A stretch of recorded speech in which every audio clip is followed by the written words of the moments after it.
నూతన పెన్షన్ల మంజూరుపై municipal council సమావేశం. పలువురు అధికార పార్టీ కౌన్సిలర్లు ప్రశ్నించారు. పెన్షన్లు ఇచ్చామంటూ ప్రతిపక్ష కౌన్సిలర్లు చెప్పడంపై వాదోపవాదాలు నెలకొనడంతో కొంతసేపు సమావేశాన్ని వాయిదా వేయాల్సి వచ్చింది. వివిధ సమస్యలను కౌన్సిలర్లు సమావేశం దృష్టికి తీసుకొచ్చారు. తెనాలి మున్సిపల్ కౌన్సిల్ సాధారణ సమావేశం బుధవారం కౌన్సిల్ హాల్లో నిర్వహించారు. మున్సిపల్ చైర్పర్సన్ తాడిబోయిన రాధికా రమేష్ అధ్యక్షత వహించారు. సమావేశంలో వైఎస్ఆర్సీపీ కౌన్సిలర్ ఆవల కోటయ్య మాట్లాడుతూ కొత్త పెన్షన్ల మంజూరు ఎప్పుడని ప్రశ్నించారు. దరఖాస్తులకు కూడా అవకాశం లేకుండా వెబ్సైట్ పనిచేయటం లేదన్నారు.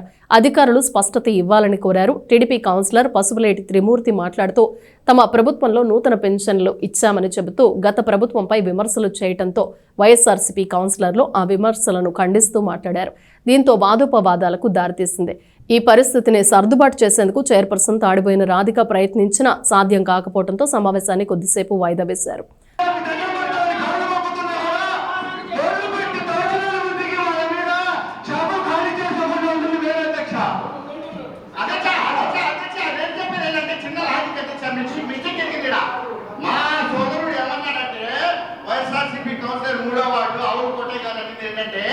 మా గవర్నమెంట్ లో అన్నారు అని చెప్పి మేము అంటున్నాం.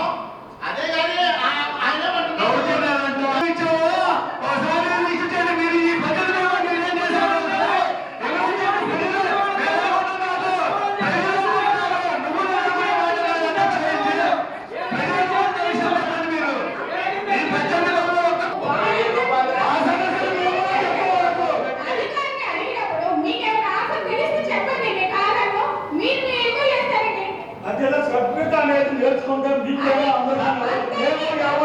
మాట్లాడితే మేము లేచి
ఆ తర్వాత మాజీ వైస్ చైర్మన్ గుంటూరు కోటేశ్వరరావు మాట్లాడారు. వైఎస్ఆర్సీపీ ప్రభుత్వంలో సంక్షేమ క్యాలెండర్ను ప్రకటించి దాని ప్రకారం నూతన పెన్షన్లు 6 నెలలకు ఒకసారి మంజూరు చేసినట్లు గుర్తు చేశారు. కూటమి ప్రభుత్వంలో భర్త చనిపోతే భార్యకు పెన్షన్ ఇచ్చారు మినహా మిగిలిన కేటగిరీలో పెన్షన్లు ఏవి కొత్తగా మంజూరు చేయలేదన్నారు. పట్టణంలో అనధికార కట్టడాలు ఆక్రమణలపై వైఎస్ఆర్సీపీ కౌన్సిలర్ తాడిబోయిన రామయ్య ప్రశ్నించారు. అందరినీ సమన్యాయంతో చూడాలని సూచించారు. టౌన్ ప్లానింగ్ లో నెలకొన్న సమస్యలను త్వరలోనే పరిష్కరిస్తామని municipal commissioner Jagarapu Rama Appalanaidu ACP Vani హామీ ఇచ్చారు. పట్టణంలో కుక్కల సమస్య, పారిశుద్ధ్య నిర్వహణపై వైస్ చైర్మన్ అత్తోట నాగవేణి, కౌన్సిలర్లు ఆవల కోటయ్య, మట్లపూడి సంధ్యారాణి, అడుసుమల్లి వెంకటేశ్వరరావు, మల్లిపోయిన సువర్ణరేఖాదేవి విమర్శించారు.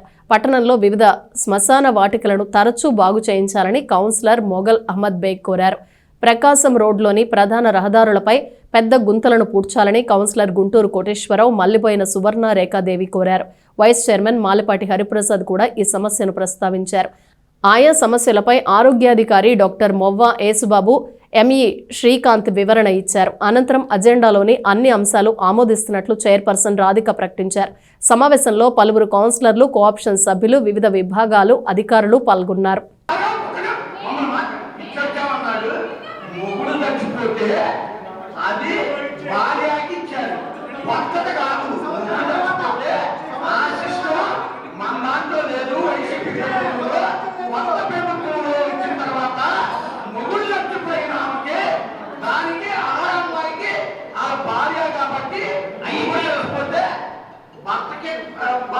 అంటున్నారు. అంతేగాని కొత్త పెన్షన్ కాదు అది. కొత్త పెన్షన్ ఇచ్చామని చెప్తానికి కొత్త పెన్షన్ అది. మేము ప్రతి నెల పెద్దమయ్యే వాళ్ళం అంత తగ్గిపోతే మగవాళ్ళు ఓడుతున్నారు తెలుసా. మేము కూడా ఓట్లేసాం టీడీపీకి, మేము కూడా ఓట్లేసాం. మగవాళ్ళకి ఎవరా పిల్లలు తగ్గిపోతే మగవాళ్ళకి ఎవరా అని అడుగుతున్నారు. మరి నీకేంటి అంటే మగవాళ్ళు వేయలేదు ఆ ఓట్లు మీకు.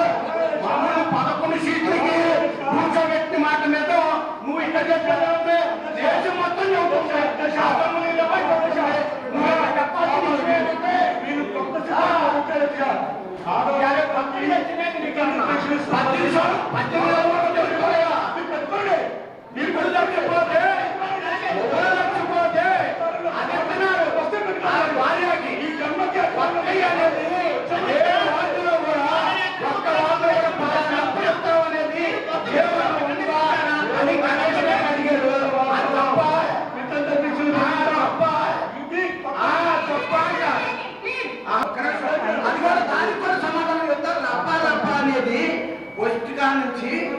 వచ్చింది? బాలకృష్ణ పుట్టినరోజు ఏదో ఎడుగు చేస్తుంటే పొట్టేల్ని ఒక దెబ్బతో బాలకృష్ణ చూపించారు. తర్వాత జగన్ పుట్టినరోజుకి ఇవి చూపించారు. ఏమోను భాష ఉట్టేసి జైలు పంపించారు. వాళ్ళను మనం చేసి రప్పా అనేది అక్కడి నుంచి వచ్చింది, ఇక్కడి నుంచి కాదు. రప్పా అనేది వచ్చింది. వాళ్ళు పుష్ప చూపించారు. చూపించింది వాళ్ళు పనిచేస్తున్నారు. పొలాలకు సంబంధించింది అని చెప్పి నాకు పూర్తిగా డేటా ఉంది. ఒకటి ఇప్పుడు మనం రసికచేరు దగ్గర అంబేద్కర్ బొమ్మ పెట్టారు అధ్యక్ష. అక్కడ నుంచి మనం ఎక్కడ పంపించుకున్నామని అంతకంటే నేను ఆ కారు ₹1 అన్నారు. ఆ కారు ముందు గుమ్ముని ఎంత బ్రేకేశాడు, పెద్ద పొయ్యి ఉంది. ఇప్పుడున్న కౌన్సిలర్స్ మొత్తం చూస్తూనే ఉంటారు, పబ్లిక్ కూడా చూస్తూనే ఉంటారు. ఆ రోడ్లో 6-7 బోతులు పెద్ద పెద్దవి ఉన్నాయి. అవి కమిషనర్కి కానీ హెల్త్ ఆఫీసర్కి కానీ మా కౌన్సిలర్స్కి కానీ అందరూ చూస్తూనే ఉన్నాం. అవి ఎందుకు మీరు నిన్న పెద్ద గొడవ దాని మీద ఒక ఎస్ఐ వచ్చారు, వీళ్ళంతా కూడా గొడవ అయ్యి పెద్ద గొడవ అయ్యి నేనే ఉంది దాన్ని ఎటువంటి సాల్వ్ చేసి అక్కడ 2 లక్షలు కట్టమంటాడు. ఆ డబ్బులు ఎవరు కడతారు? అక్కడ మా కౌన్సిలర్లు అందరినీ ప్రభుత్వాలని ఇంకో రకంగా అనుకుంటున్నారు. ఆ గొయ్యలో పుడతానికి మీ దగ్గర డబ్బులు లేవు.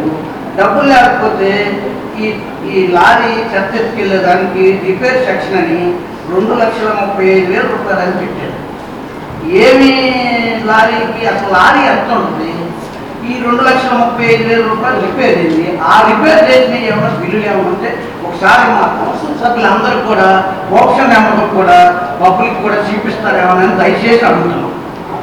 లేదు పైకి పంపించా, మీకు ఆల్రెడీ అప్పీలెంట్ అధికారికి ఇచ్చా 3 సార్లు వెళ్ళి ఇంతవరకు సమాధానం లేదు. ఆల్రెడీ కోర్టులో అయిపోతుంది అది తీసుకెళ్ళి. అరే ఏది ₹1000 కట్టారు, ₹1000 కట్టాలని దీనికి అంటే ఒక ప్రజాప్రతినిధిగా నాకు ఇవ్వాల్సిన వాటిని కూడా నేను ₹1000 చెల్లించి నేను ఆశయపెడితే ఇంతవరకు దిక్కు దివానా లేదు. ఏది రూల్ చెప్తారా చెప్పండి? ఏది రూల్ అంటే రూల్ ప్రకారం పద్ధతి మాట్లాడుకుందాం. ప్రతి అంశాన్ని తెచ్చాను నేను ఇక్కడ, పద్ధతి మాట్లాడుకోవాల్సిందే ఇక్కడ. అదే వాళ్ళు పద్ధతి రూలు నేను సీనియర్ అంటే నేను కొత్తగా రావా. రూల్ అన్నప్పుడు పద్ధతి రూలే, ఒకదానికి రూల్ లేదు ఒకదానికి రూల్ ఏంటి? రూల్ అన్నప్పుడు 14 రూల్ పెట్టండి. ఎవరు కావాల్సిన వాళ్ళు ఎవరు ఉంటున్న వాళ్ళు ఏ సమాధానం లేకపోతే ఎట్లా? నేను మిమ్మల్ని అంతా మీరు కాదు, నేను ఇందా నుంచి 1-4 సార్లు చెప్పా. మీరు మీ మధ్య ముందు రకరకాలుగా ఏంటి మీరు ఇందాక మీరు ఒక మాట అన్నగారు అర్థం మాట్లాడారు. అది కాదు పద్ధతి మాట్లాడాలి మీరు. ఇక్కడ ఒకటి నేను కొత్తగా రావాలి మున్సిపల్ కౌన్సిల్కి, నాకు దీని మీద ఎక్స్పీరియన్స్ ఉంది, అవగాహన ఉంది. నేను ప్రతి మాటకి కట్టుకొని ఉంటాను, నేను ఎందుకు ఇచ్చారు? అకాలు బిల్డింగ్ ఇస్తే పోయేది కదా. అదే ఒకవేళ 4 రోజులు కలిసి వస్తుంటే అందరూ వేసుకుంటారు, పీపుల్స్ మనకి ఆదాయం వస్తుంది కదా.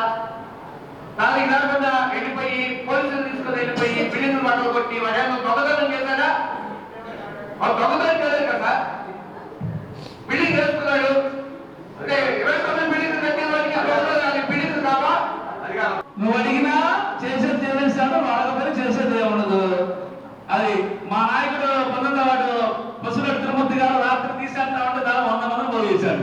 ఏదో ఎగతాలైంది వ్యాపారం అంటే అది మా నాయకుడు అంటే అంతేగాని తీసేసిన తర్వాత గొడవ ఆమె మనకి.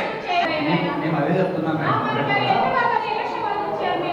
నిర్లక్ష్యం ఏం లేదు మేడం. మేము ఆల్రెడీ చెప్పాము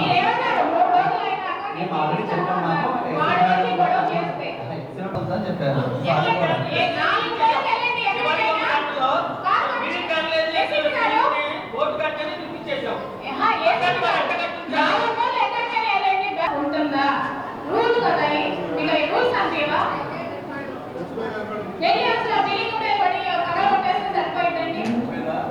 బిల్డింగ్ లో కూడా మా జూనియర్ చెప్పండి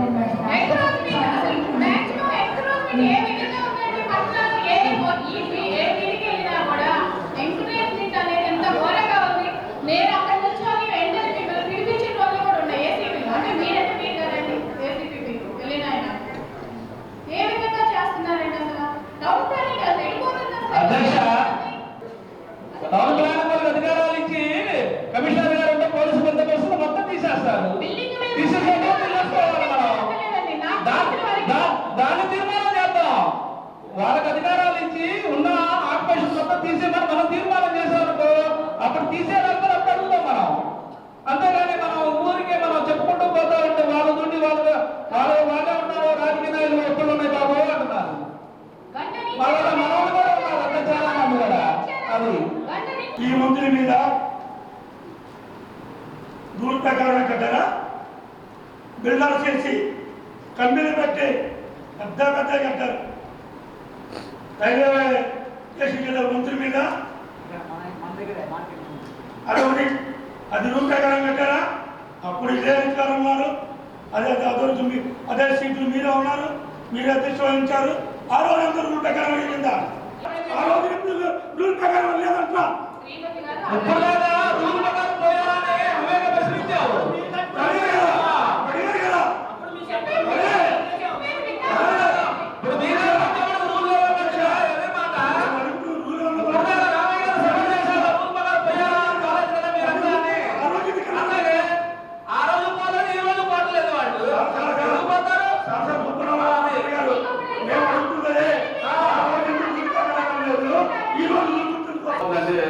మీరు కొత్తగా వచ్చారు కాబట్టి మేము చూసి చెప్తామని అంటారు. కొన్ని కాలం జరిగిపోతా ఉంది.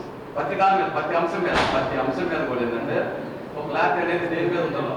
ఇప్పుడు నేను ఏదో మాట్లాడతా మీరు చెప్తా ఉంటారు పాయింట్ ఉందో అది ఎందుకు ఇవ్వలేదో మా వాళ్ళు ఒకసారి కనుక్కోలేదు. 3 నెలలు కాబట్టి ఆల్మోస్ట్ సంవత్సరం నేను మొన్న ఏసీపీ గారు సమాధానం కరెక్ట్గా ఇస్తాను. నాకు పని చేయమండి ఓకే సార్. ఇది కేసు బై కేసు చేయగలమో ఏంటనేది నేను ఒక మాట చెప్తున్నా. 10వ తారీఖు లోపల ఒకసారి మీరు దాన్ని చేయండి తీసుకోవాలి సార్. రాత్రి మళ్ళీ మీటింగ్ లో మాత్రం నేను ఈ అంశాన్ని ఎన్నికలతో మాత్రం నేను వ్యక్తికి వెళ్తాను. తర్వాత మీరు మాట్లాడతా కూడా అవకాశం దాని మీద కూడా నేను చేయాలి. ఎందుకంటే ఇప్పుడు ప్రతి మనుషులు మళ్ళీ నన్ను తిట్టుకోకుండా ఉండాలని చెప్పి నేను వాస్తవంగా అయితే ఎన్ని సమాధానం చేద్దాకా నేనైతే మాత్రం కూర్చోదలుచుకోవాలి. వాస్తవానికి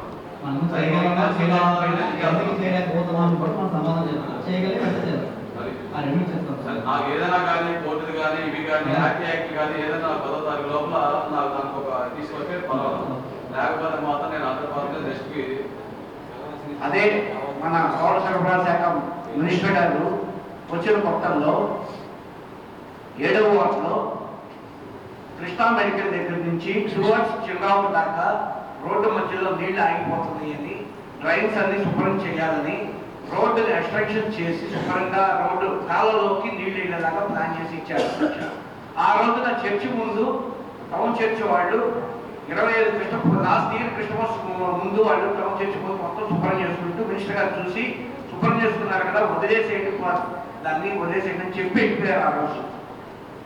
అదే మరి 2025 క్రిస్టమస్ కి వాళ్ళు ఏం చేశారంటే శుభ్రంగా చుట్టూ కాంపౌండ్ వాళ్ళ చుట్టూ ఉన్న రోడ్డుని శుభ్రంగా క్లీన్ చేసి 4.5 అడుగుల 4 అంగుళాలు 5 అంగుళాలు మట్టి అంతా తీసి కాంక్రీట్ చేసుకుంటుంటే టౌన్ ప్లానింగ్ నుంచి గొడవ పెట్టుకున్నారు అధ్యక్ష. అది నేను అనేది ఏంటంటే శుభ్రం చేసుకోనియండి, మనకి ఇబ్బంది ఏం లేదు. దానికి ఏసీపీ గారితో మాట్లాడితే మేము వెళ్తాము. నేను మాట్లాడమని చెప్పాను మేడం, నేను మాట్లాడినా మీరు ఏం చేసుకుంటారు చేసుకోండి, టౌన్ చర్చ్ వాళ్ళు చూసుకుంటారంటే అప్పుడు ఏసీ చెప్పారు. 20 నిమిషాలు కాకముందే మీకు పక్షపాతం మాట్లాడుతుంటే నా సొంతమా లేకపోతే నా ఇంటికి చేసుకుంటున్నానా లేకపోతే నా చుట్టూ ఇంటికి ఏ పరంగా అర్హత లేదు. నేను ఎలా వెనుకబడ్డాను, ప్రజల ద్వారా అడుగుపడ్డాను, నేను అడగని నేను వెళ్ళలేదమ్మా. నేను మిమ్మల్ని అడుగుతున్నాను, వచ్చింది డిస్కషన్, అందరూ ఉన్నారు అడగండి. నన్ను ఆ మాట అన్నారు, అడగండి ఒకసారి. ఆ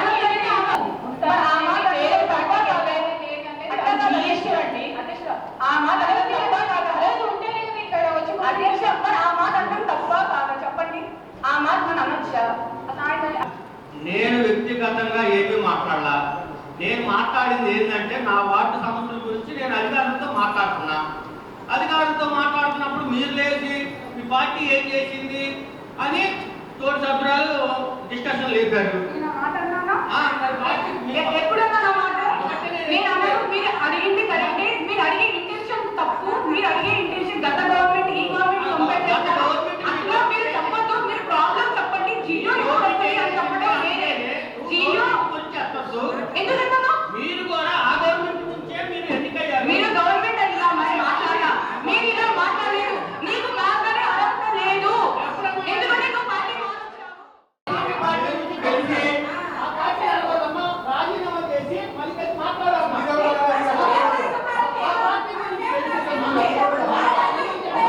నూతన సంవత్సరం శుభాకాంక్షలు. ఈ రోజున సాధారణ సమావేశం మొత్తం 22 అంశాలు ఆమోదించడం జరిగింది. తప్పకుండా ప్రజలందరికీ ఈ కొత్త సంవత్సరం అందరికీ శుభం జరగాలని కోరుకుంటూ